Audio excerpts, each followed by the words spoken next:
नमस्कार मित्रांनो, केंद्रीय मंत्री नितीन गडकरी यांचा राजीनामा. अखेर नितीन गडकरी करणार ठाकरे गटात प्रवेश. निवडणुकीआधीच महाराष्ट्रात सर्वात मोठा राजकीय भूकंप. मित्रांनो, सविस्तर बातमी पाहण्या अगोदर व्हिडिओला लाईक करून चॅनलला सबस्क्राईब करायला विसरू नका.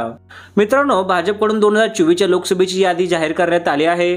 तर नागपूर मतदारसंघातून नितीन गडकरींना तिकीट देण्यात आलं आहे. असं जरी असलं तरी महाराष्ट्राला गडकरी यांच्याकडून मोठ्या अपेक्षा आहेत.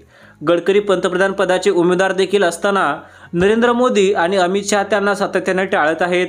खरं म्हणजे गडकरींची एक वेगळीच ओळख निर्माण झाली आहे. मात्र नितीन गडकरी पंतप्रधान म्हणून मोदी शहांना का चालत नाहीत? कारण गडकरी हे महाराष्ट्रातील मराठी माणूस आहेत आणि मराठी माणूस दिल्लीच्या पंतप्रधानांच्या खुर्चीवर बसत असेल तर ते मोदी शहांना चालत नाही. मात्र शिवसेना उद्धव बाळासाहेब ठाकरे गट यांचं असं मत आहे, गडकरी साहेब जर शिवसेनेत आले तर आम्ही त्यांना पंतप्रधान पदाची खुली ऑफर देऊ.